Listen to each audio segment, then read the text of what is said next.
Thanks so much to all my patrons. Join now to help support the channel and help pick the books that I review. Link in the description. Hey everybody, so it is the last day of the month. That means it's time for my August recap video. As always, I'm going to give a life update, talk about my channel, go over the stats for the past month and yearly, and then go over the books that I was read. I'm not going to be going over any books that were sent to me. I did not go check my P.O. box in time, so I'll be doing a bigger one of those next month. So, in terms of life updates, so my kids started school over the past month, and that's been going really well. My daughter is in third grade, and my son's in first grade. They both like their teachers. Everything seems like it's going really well. Homework's going well, and yeah, we got paid some dividends on doing a lot of. I kind of lied to the kids and told them that the teachers told them they had to do a bunch of homework all summer. So we've been keeping up on doing a bunch of homework and stuff to keep them, not having that thing that always happened to me when I was a kid, where I'd come back to school and I would be out of practice. And so yeah, very happy I did that.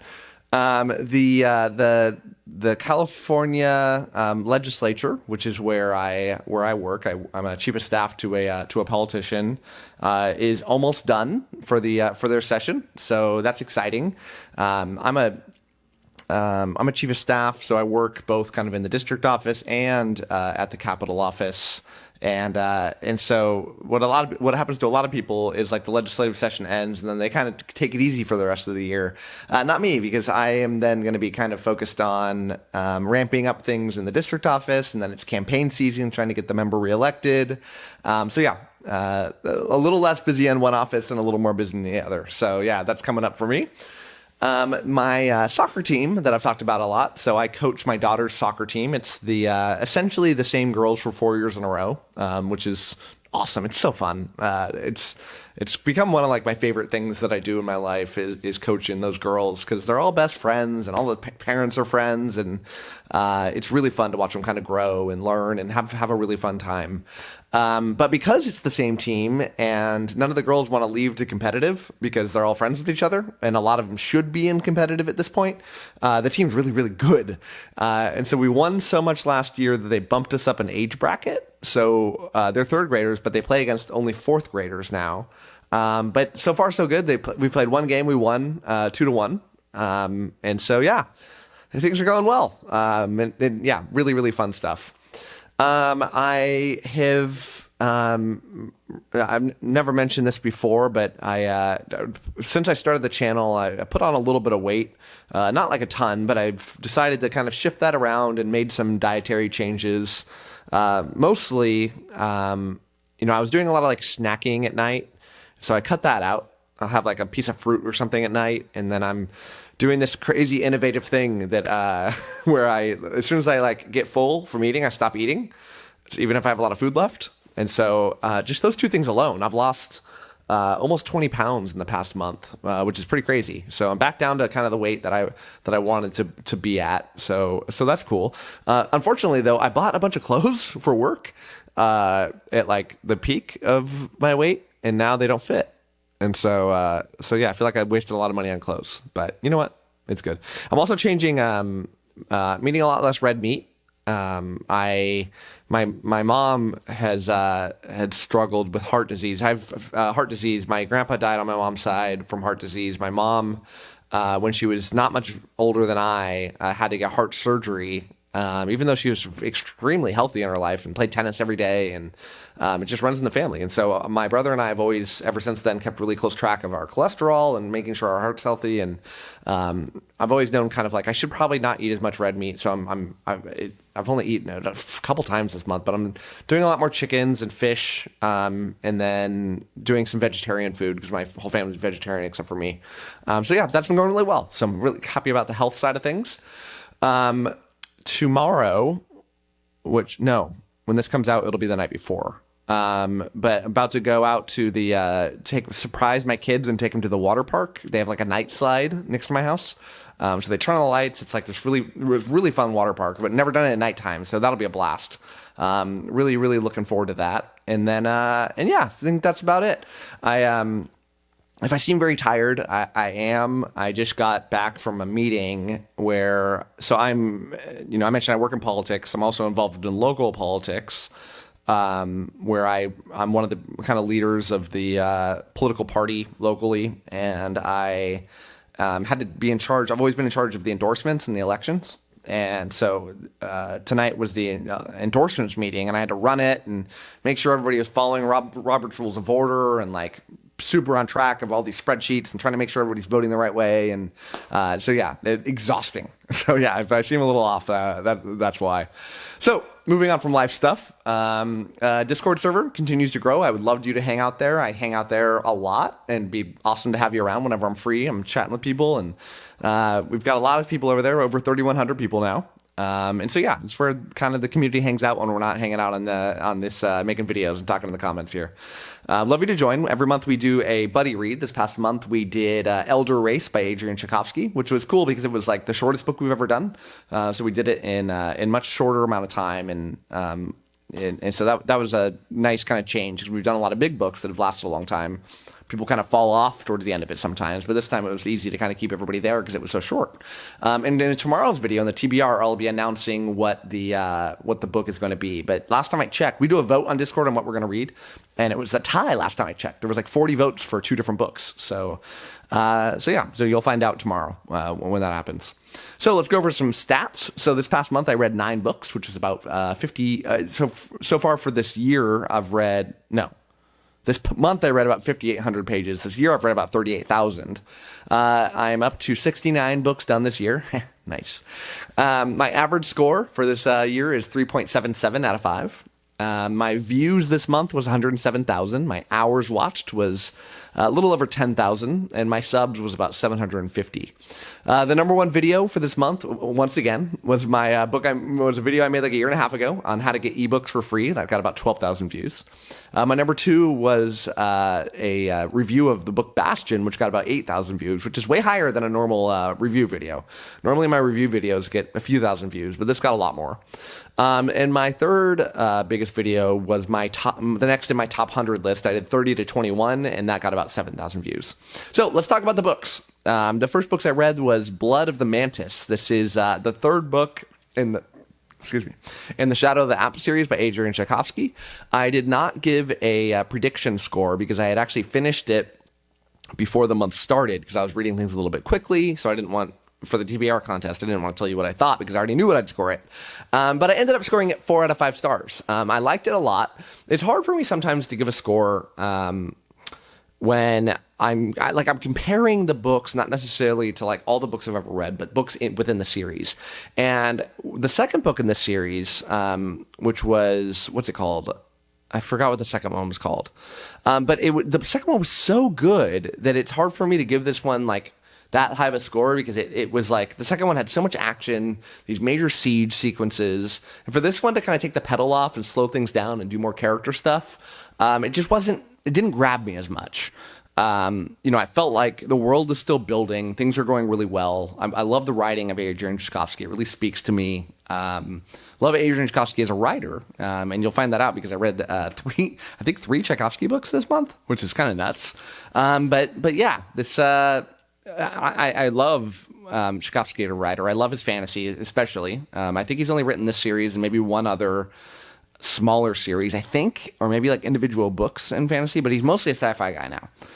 But yeah, this is great. I get why it was very popular. I wish it was more popular. It felt like one of those things where it just, after it was out, kind of started to fall off and didn't kind of keep the pace of people reading it. But people should check it out because it's good stuff. Then I read 𝐴𝑣𝑚-𝑝ārtha. This is the second book in Rhaenyra Revelations by Michael J. Sullivan. I also finished this one the month before, so I didn't give it a prediction. But I gave it 2 stars, and it gets the not very prestigious award of the worst book that I read this month. And yeah, I gave this a 5 stars the first time I read it. This is a reread, and this is probably the biggest drop-off I've ever got from a reread. Not probably, definitely. And I think ultimately what it is my tastes have just changed over time. And when I read this first, I had not read very many fantasy books. And it was a fun adventure story that just kept me entertained the whole time. But man, I've read so many books that do a similar thing so much better. And since then, that I didn't like it. I didn't have a good time. And I built up this image. I read the first one the previous month, and I didn't like it. And I thought, like, look, the first time I read it, I loved the second one a lot more than the first. And I remember the second one had a lot more of the things that I loved about it, which was the duo of Hadrian and Royce and their adventures together. And I thought, like, oh, Ave-Martha, all the things I remember about it are like more of that buddy duo coming together, and that carries the story. Unfortunately, I was wrong. I just forgot all the stuff that I didn't like about it, because it still had that political intrigue about the greater world that I'm not interested in. I don't think that Michael J. Sullivan writes great political intrigue. It feels too basic to me. It didn't... it felt like political intrigue for the sake of it. It didn't feel like it gave more depth to the world. And at least for me, I just wanted more of the fun adventure story that I didn't get. So, part of this, I think, was going in with the wrong expectations. But still, even if I went in with the correct expectations, I still don't think I would have enjoyed this very much. So that's officially it for me on my Rayura Revelations reread. I don't think I'm going to be doing any more of those. I do know that there's like the Rayura Chronicles, which are like the prequel stories to these, which are purely no political, just fun little adventure stories. But even then, I feel like I'm kind of soured on it, and I don't need to keep going. All right, now for something good. Next up, I read Bastion. This was book 1 in the Immortal Great Souls series by Phil Tucker. This is the one that won the the raffle wheel for Patreon. Predicted a 5, gave it a 5, and this is the best book that I read this month, and one of the better books that I've read this year. It was just wonderful. It's from a technical perspective, on like the pure execution of the writing and the plot, I feel like there's probably a lot of faults people can find if they were legitimately good book reviewers. I review books, but I don't consider myself like a very good reviewer of books. What I give, and I think the reason people tune into my channel, I could be wrong, but I think people like want to see me, how I felt about books, because that's all I'm really doing. I'm telling you how I felt. And I have no expertise in this field at all. I'm not it's just who I am. And I think people sometimes enjoy how enthusiastic I can get about books that I like, and how negative sometimes I can be about books that I don't like, and the entertainment factor of that. But from an enjoyment standpoint, which is really where all I can really come from, it was just wonderful. It checks all the boxes for what I'm looking for in a book. Not like I only want to read books like this, because it's a very specific book. This is like a progression fantasy at its heart. It's got some lit RPG elements to it, but mostly progression fantasy. And that's a very specific type of book that only works for certain kinds of people. I find that the people that are really into those are those that grew up on like RPG video games, and I did. And so to blend something that I love of books with something that was in my previous part of my life that I still have great fondness for, it just works as a really good formula. And this is one of the better progression fantasies that I've read. It just, it felt like the world was so well built, this hellish world, not hellish, but like literally hell. And the plot kept going at such a nice, steady pace. When it slowed down, it felt like it was for a good reason. And when it ramped up, it did in ways that I was not ready. A lot of times in progression fantasy, I can kind of see the plot points coming. This time, it really surprised me in a lot of things. And I guess I should have seen some of the points coming and where the plot eventually took the character. But I didn't, and it was super enjoyable. And I love seeing the different powers that are manifested in this character, and I can't wait to see where things go. And I am hooked. I had so much fun reading this book, and I can't wait to read more. Then I read The Well of Ascension. This is book 2 of Mistborn Era 1 by Brandon Sanderson. I predicted a 2-star because I didn't really like the first Mistborn book when I reread it, and I knew that I disliked the second one more. But I gave this a 4.5 out of 5. This is the biggest surprise of the month, and it was a really enjoyable book. I liked it so much more than the first Mistborn book. Which is a very unpopular opinion, and one that I disagreed with the first time that I read them. The first time I read them, I loved the first one so much. It spoke to me in such a nice way. It was really fun learning this magic system. The ending of the book was just incredible. So to like get this awesome magic system built up for 3/4 of the book, and then this really powerful ending to the story in the last quarter of it, it was just really, really, really wonderful. But as I read the first one again, and I already knew the magic system, and I don't love the magic system as much as I used to. So to spend most of the book just learning about the magic and something I already know, all the mystique was out of it. I still liked the ending, but it didn't save the book from being anything more than a little bit enjoyable.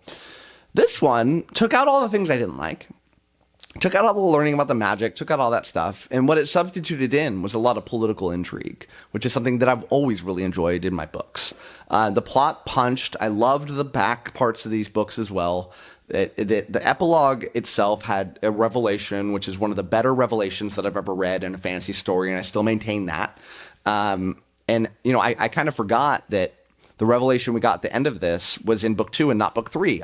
For some reason in my memory, the epilogue happens in the things that happen in the epilogue happen in the last book.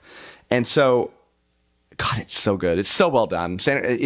It's truly mind-boggling how good Sanderson can do on some of the surprises that he throws at you. Earned surprises. Things that you probably should have figured out as you were reading it. But then he bashes you ahead with it at the end, and you're like, oh my God, you pat yourself on the back, Sanderson. You did a great job. And so, yeah, well, great book. And I'm back to excited about finishing out the final book in the series, which I'm quite confident now is going to be enjoyable. Then I read Elder Race by Adrian Tchaikovsky, another Tchaikovsky book.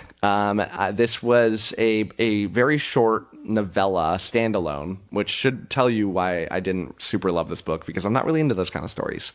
I predicted 4 stars, gave it a 3 stars. It was just kind of okay. I mean, the story's premise, and I find this a lot with Tchaikovsky sci-fi, even though I've loved some of it, and I have a lot more to read, where the ideas that he presents are stellar. They're ingenious.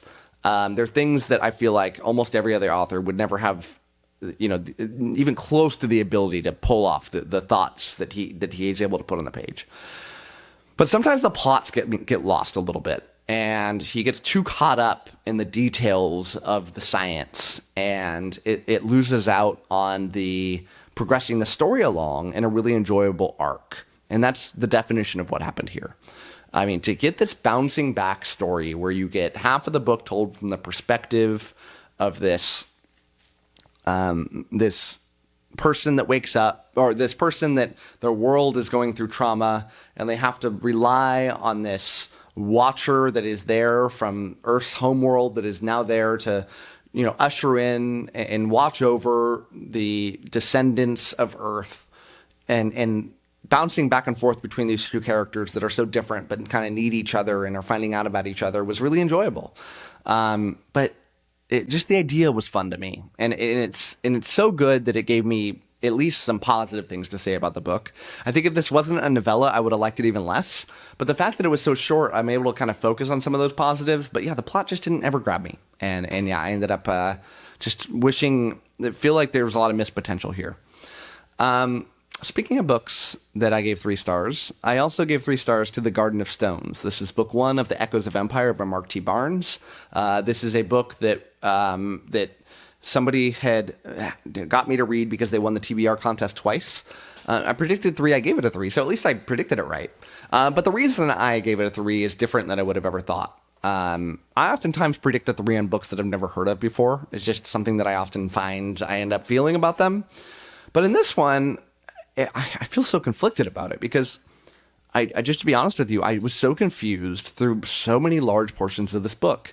And maybe if I just super slowed down, which I don't really want to do. I feel like I read at a good pace, but I have books to go through, and I don't want to spend time going through and rereading passages and rereading chapters. It was so confusing. It felt far more confusing to me than reading the first book of Malazan, which is known for being a more confusing book. And I think what happened is, I'm not smart enough to keep up with something like this, that is throwing so many different things at you at so many times. I mean, in the first couple hundred pages, every page something new would be thrown at you, and a new character and a new, you know, aspect about the world. And it was like, what do I have to remember? What don't I? And it felt just brain overload.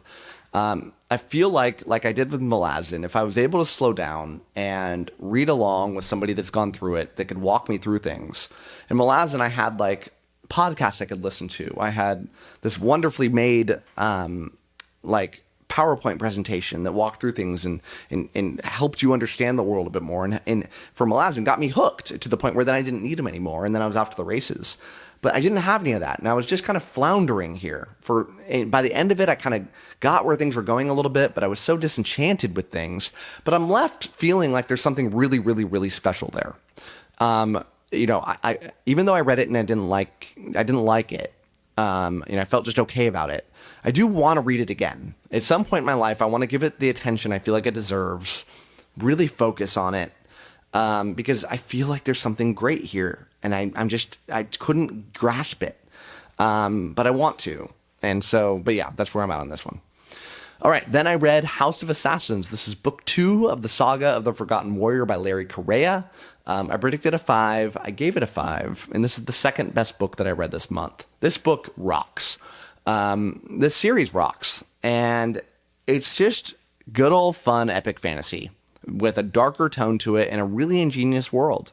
This story is about, without trying to spoil too much, about this guy who is like a protector. He's in this special class of people that is there to save people from getting attacked by demons. Demons in this world live in the oceans. They come up out of the oceans. People don't try to live by the oceans unless you're super poor.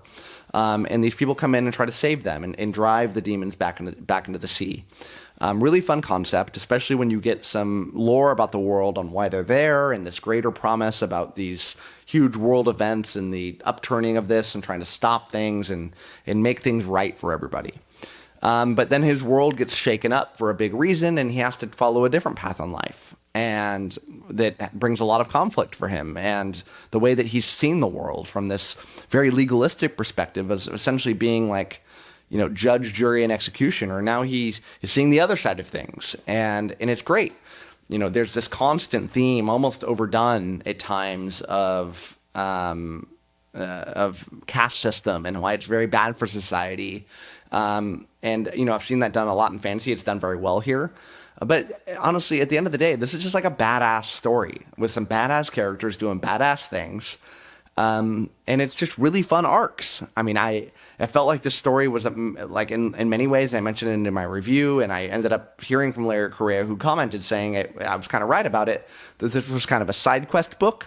Originally, he intended this book and the next one to be one volume, so this would have been like at the halfway point. But it worked really well, and that side quest was really fun. And so, yeah, I'm super excited about it. I want more people to check this out. And I know this book got a big jump in people reading it because of my review, because not a ton of people are reviewing it. So I hope there's a large group of people kind of getting into this and giving the author the respect that I feel like he deserves. Then I read Children of Ruin. This is book 2 of the Children of Time series by Adrian Tchaikovsky, the final Tchaikovsky book I read this month. Reading a lot of Tchaikovsky. And I predicted a 4. I gave it a 3.5. And it's the worst surprise that I got this month because, Children of Time, the first one, I thought was great. I gave it 5 stars. I heard a lot of negative things about this one, which is why I downgraded my score to 4. Is my prediction, but it was worse than that. There was good things about this. I liked a lot of things about this book, but the things that I didn't like, namely the second half of the book, left me with a really sour taste in my mouth. And again, I feel like I'm on a repeat here. The ideas that Tchaikovsky brings here are wonderful. In this world, what happens, and similar thing to Elder Race, and a concept I think he's probably also done in other books, probably, because it's one of the it feels like a hallmark of his sci-fi, is Earth is dying. They send out these planet ships to go leave and to settle other planets and to terraform them and create them and try to get human life to spread out into the universe. Not in a dynastic type of view, but in a to save humankind type of view. And it's a fun concept. The first book did that, and they end up at a planet with a lot of drama that goes on and this really fun dueling perspective of these, I don't want to ruin it, but the humans that are trying to colonize and non-human beings that are on the planet already and the conflict that they're having and these really sentient non-human beings. In this one, it's a very similar story. It feels like almost like it mostly was about another world that was trying to be colonized and the story of them. Now they come together a little bit. And the coming together is the parts that I didn't like as much, quite frankly. And, I felt like through the first half of this, I was gripped. Things were going really well. And then I felt things just slowed to a grinding halt. I didn't love the ending things. It just didn't go in the direction that I wanted it to go. And I've heard similar things that look, this is even better than the third book. So yeah, I'm out. I don't need to keep reading. I've got plenty of Tchaikovsky for me to read, and this doesn't need to be one of them. And the final book that I read this month was Exile. This is the second book in the Drizzt series. I don't know what the series is called, but like the Chronicles of Drizzt or the Legend of Drizzt or something. But it's in the Dark Elf trilogy. The series is split up into a lot of trilogies, I believe, by R.A. Salvatore. I did not plan on reading this month because I messed things up. If you haven't noticed before, I'm very cheap. I don't like buying books. I like to get them from the library or get authors to send them to me. If I don't need to spend money, I'm not going to do it, right? And but I had 2 books on my TBR that I couldn't get my hands on, and the wait lists were too long at the library. So I substituted this one in instead. And so, yeah, there's 2 books that I didn't get to, but I will eventually put this one, and I'll talk about this one more next month. Don't want to ruin my score or talk about it because the TBR contest, I'm going to have you vote on it. I haven't been talking about it at all with anybody, so I want it to be a big surprise for everybody. So that is my list. Thank you so much for watching. Tune in tomorrow for my TBR video and my TBR contest. Love you to join. Love you to watch that stuff. And thank you. And as always, happy reading to you. Thanks again to all my patrons, with a special shout out to my Ascendant tier and Librarian tier patrons: Amy, Alex P, Anna G, CJ, Doust, Darren, Daniel O, JD, Jonathan, Josh, Nathan T, Ned's Book Channel, 𝗏𝗏𝗏, Ron Reich, Russell, Ryan L, Sydney Baker, Slay, Tahir, Anna, Andra, Blair, Brock, Evan, Joe UK, Kat Mick, Marcus, Michael Sugarman, and Sky. Thanks for sticking to the end of this video, and if you want to watch some more content from my channel, click over here and I've got some good videos for you. Thanks so much.